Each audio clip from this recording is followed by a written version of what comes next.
ही मकसद होता है कि मेरी बेटी का ऐसा पति हो जो हमेशा मान सम्मान बढ़ाए, मेरी पुत्री को खुश रख सके।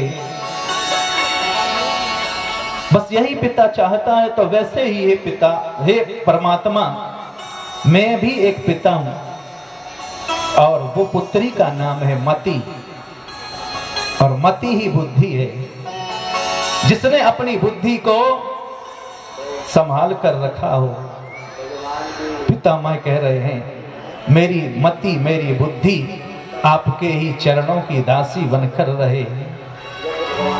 हो जाऊं चाहे पशु पक्षी या बन जाऊं कीट पतंग, आना जाना रहे कर्म बस, मति नित रहे तुम्हारे संग। हे परमात्मा, हे भगवान कृष्ण, मेरी मति आपके चरणों में बनी रहे, मेरी बुद्धि आपसे अलग ना हो, बस यही मैं आपसे चाहता हूं। भगवान प्रसन्न हो गए। देहांत काले तुम सामने हो। आज ऐसा अनोखा वह समय आ गया है। बड़े बड़े योगी, ऋषि, संत, महात्मा, तपस्वी तपस्या साधना करते हैं, परंतु अंत समय है परमात्मा आपका नाम आना दुर्लभ होता है। और आज नाम नहीं, साक्षात नामधारी मेरे सामने है। मेरे जैसा भाग्यशाली कौन होगा। देहांत काले तुम सामने हो, मुरली बजाते मन को लुभाते। यह गीत गाकर तननाथ त्यागूं, गोविंद दामोदर माधवेति।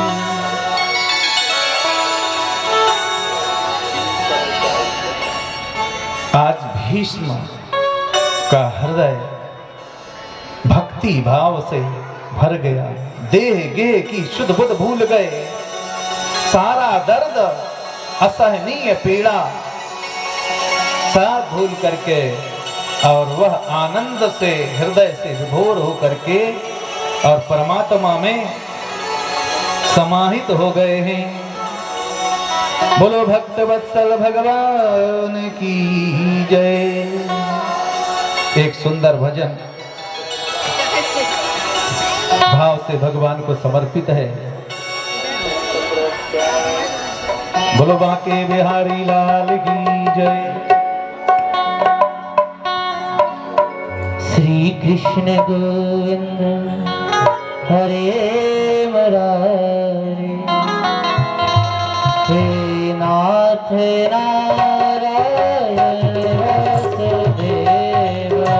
कृष्ण गोविंद हरे मुरारी, हे नाथ नारायण वासुदेव। गोविंद गोपाल हरे मुरारी, हे नाथ नारायण वासुदेव। कृष्ण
Hare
सच्चिदानंद भगवान की जय। अनेक भांति से भीष्म ने भगवान का स्तुति गान करते करते अंत में अपनी मति भगवान के श्री चरणों में समर्पित करके और पांच भौतिक देह का परित्याग करके और परमात्मा में स्वयं समाहित हुए हैं। अंत्येष्टि आदि पांचों पांडवों ने मिलकर के पितामह का किया। उनके लिए संपूर्ण शास्त्रोक्त विधान से बताए हुए नियमों अनुरूप कर्म करा करके और हस्तिनापुर में